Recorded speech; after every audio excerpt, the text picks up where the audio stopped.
একালত এখন ভৰা পথাৰ আছিল ঠাইকন পথাৰখনতে সপোন হিচি সোণগুটি চপোৱাৰ আশা পুহি ৰাখিছিল গাঁওখনৰ চহা কৃষকে ৰচিছিল ধন ধানেৰে সমৃদ্ধ হোৱাৰ এটা সপোন পিছে কৃষকৰ সেই সপোন কলিতে মুহাৰি অপ্ৰত্যাশিতভাৱে আহিছিল হে বলিয়া বানৰ ঢল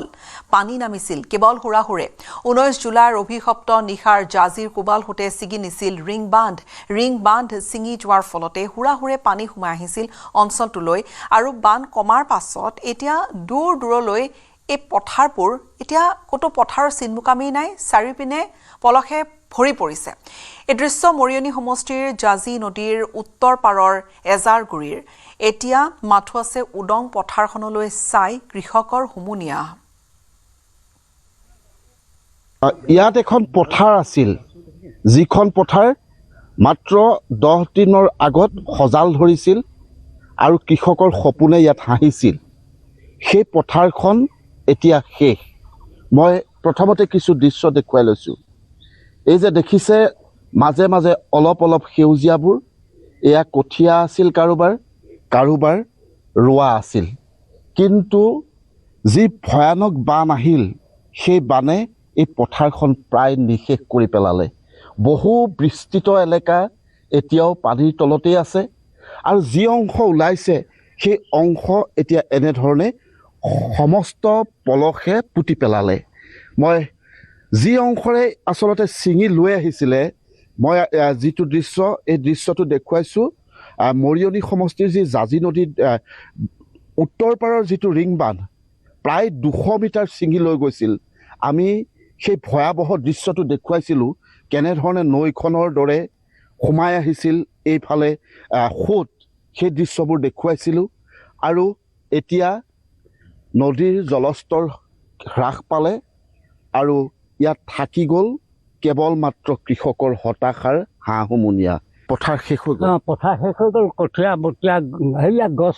তাত পৰি আছেগৈ উপুৱাই লৈ গৈছে কচু চচু ইত্যাদি কৰি চবেই লৈ গ'ল এতিয়া ঘৰৰ পৰা পানী ওলালে নে ঘৰৰ পৰা পানী ওলাইছে ওলালে কিন্তু পথাৰখন একো নাই পথাৰখনতে একো নাই আৰু সেয়া দেশখন এনেকুৱা হৈ আছে এতিয়া এইটো চিঙাটো নাবান্ধিলে খেতি হ'বনে নহয় ক'ত হ'ব আৰু এই চিঙাটোতে এষাৰ এতিয়া বিধায়ক আহি চাবহি লাগিছিলে ক'ত কি হৈছে ক'ত কি হোৱা নাই একো নাই কোনো নাই মই সেইদিনাখনে যেতিয়া পাণ বাঢ়ি আহিছিলে মই এগৰাকী যুৱক আছিলে সেই যুৱকগৰাকীয়ে গোটেই আমাক খুব আচলতে এক ভয়ানক পৰিস্থিতিৰ মাজলৈ এই স্থানলৈ লৈ আহিছিলে ভাঙি নিয়াৰ পিছতেই মই সেই যুৱকজনো আছে মই তেওঁৰ লগতে আকৌ অলপ কথা পাতিম যিহেতু কেৱল এই স্থানতেই নহয় তিয়ক মৰিয়নি একেবাৰে বিধ্বস্ত কৰি পেলালে আপোনালোকেও দেখিছে আপোনালোকৰ গাঁওখন শেষ কৰি দিলে এতিয়া কি হ'ব পথাৰত ৰোৱা বুলিবলৈ একো নাই পথাৰ ৰোৱা বুলিবলৈ একো নাই মানে আমাৰ ইয়াত 90% মানুহে আপোনাৰ কৃষিৰ ওপৰত মানে নিৰ্ভৰশীল এতিয়া তেওঁলোকৰ কঠীয়া নাই যি বাম খেতি কৰি চলিছে তেখেতলোকে দেখিছে আপোনালোকে অমিতা গছ তুৰৈ গছ জিকা গছ চব মানে শেষ কৰি থৈ গুচি গ'ল তেখেতলোকৰ মানে আৰু 3 মাহমানৰ পিছৰ পৰা তেখেতলোকৰ মানে অৱস্থা একেবাৰে বেয়া হৈ যাব এই বাৰিষা দিনত তেখেতলোকে হাজিৰা কৰিবলৈ কাম নাপাব তেখেতলোক মানে হয়তো কোনোবাই মানে যদি ৰিং বান্ধটো সোনকালে নাবান্ধে কোনোবাই হয়তো মানে কিছুমান বেলেগ বৃত্তিও ল'বগৈ লাগিব মানে কিছুমান ভাল মানুহ বেলেগ বৃত্তি ল'ব পৰিয়াল পোহপাল দিব খাতিকে মানে খান্দি লৈ গ'ল ইমানেই প্ৰবল খান্দি লৈ গুচি গ'ল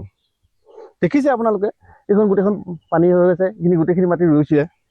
সেই এওঁলোকৰ প্ৰায় দুপুৰামান মাটি ৰুইছিলে তেওঁলোকে এজোপা ৰোৱা নাই এতিয়ালৈকে বৰ্তমান সেইবোৰ শেষ চব শেষ হৈ গ'ল পলসে পুতি পেলালে যিকেইজোপা আছে তো পানীৰ তলত আছে ইয়াতে সকলোৰে ঘৰ এনেধৰণেই হৈ আছে হয় চবৰে সকলো একেই হৈ আছে এইকেইদিন চৰকাৰে ৰিলিফ দিছে বান সাহায্য দিছে এইকেইদিন খাব কিন্তু তাৰপিছত 1 মাহৰ পিছত তেওঁলোকৰ কি হ'ব সেইটো চিন্তা কৰা নাই মানে চৰকাৰে এতিয়া বৰ্তমান মচুৰ দাইল চাউল পানীকণ দিয়ে যে বৰ্তমান থৈ দিছে কিন্তু ভৱিষ্যতে কৃষকখিনিয়ে কেনেকৈ চলিব সেইটো তেওঁলোকৰ কোনো ভূক্ষেপ নাই